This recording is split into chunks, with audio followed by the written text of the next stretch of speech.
Welcome back. Let's continue our discussion on domain and range.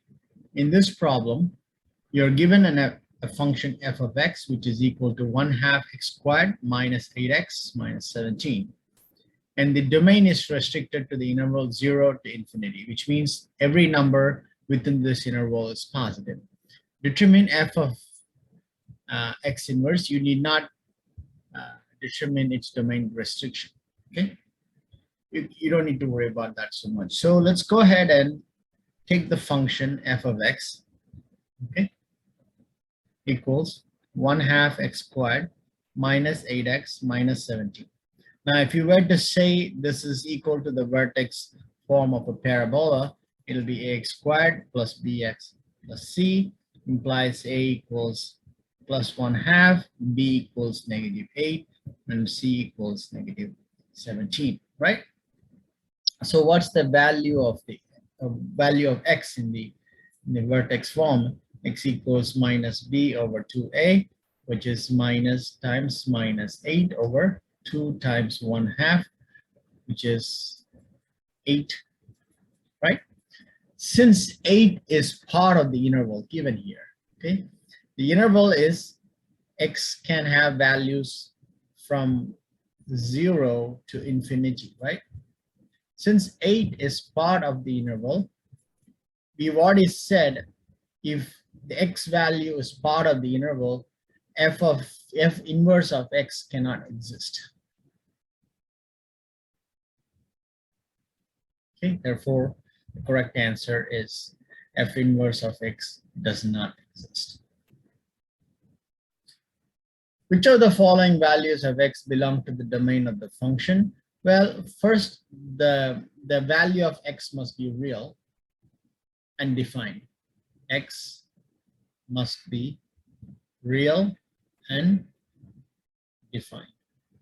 Okay, so, and it cannot be imaginary either. Well, if you said it's real, it can be imaginary. So if you substitute, say, x equals 1, okay, then f of x equals square root of 1 over 1 minus 4 plus 3, and that is equal to root 1 over 0.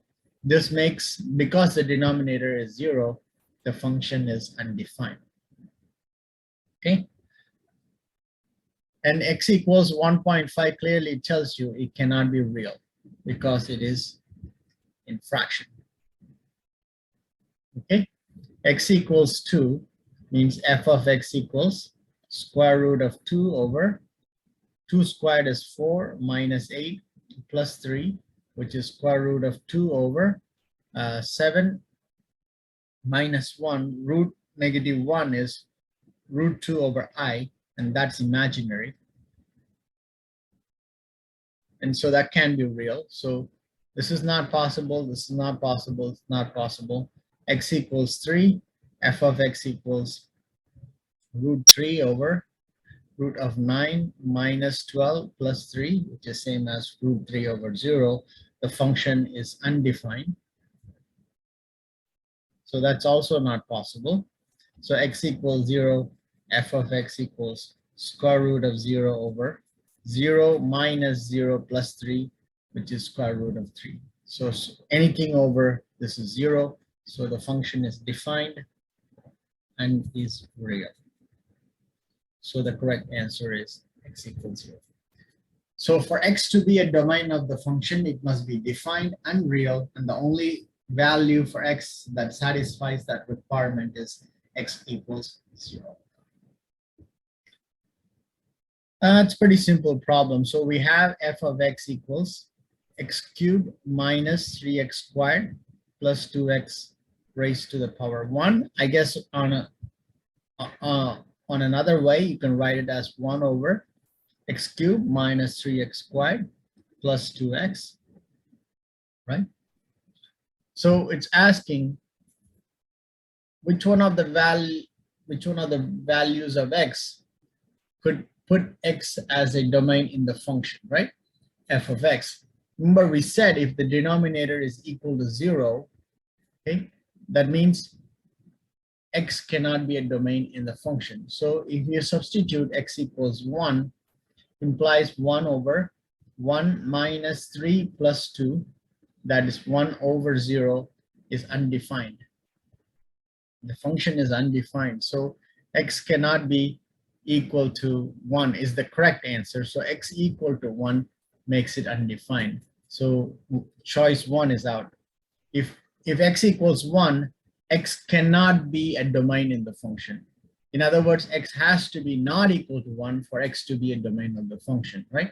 Similarly, x equals 2 means 1 over 8 minus, I think it's for 12 plus 4. That's again 1 over 0 is undefined. That means x equal to 2 cannot be a domain of the function, right? So x equals -1 is 1 over minus 1 cube minus 3, and then you've got -2, right? So it's 1 over all negative, right? -1, -3, -2 is 1 over, what is it? Negative 5, -6, right? So it's -1 over 6. Because the denominator is a non-zero function, functions defined, and it is real. So yeah, so it's only 3 that's correct, right? Because the denominator is non-zero. So that's the only time x can be a domain of the function f of x. Okay, what is the domain of the function? It's a very simple problem, actually. If you think about it, it's 2x squared minus 11x plus 5. Just like how we did that one problem where we said y is greater than or equal to 2. It's along the same line. The answer is actually all real numbers. Why? Because say if you do x equals 0, it's 2 minus is 0 minus 0 plus 5, right? Which is plus 5. It's a positive number. Let's do -1. That's still 2 plus 11 plus 5. That would be, what is it, 6, 17. Yeah.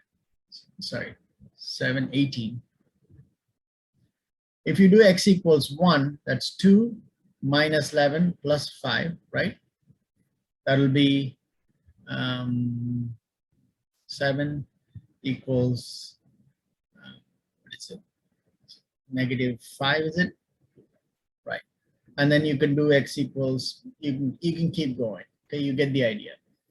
So irrespective of whatever number we substitute for x, okay, we're always getting a real number, whether positive or negative.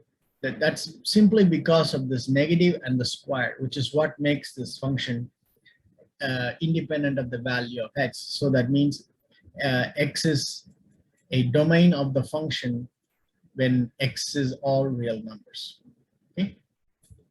For all real numbers. Whether you substitute 0, -1, or 2, you always have a defined function. This is a defined function because it has a defined outcome, right?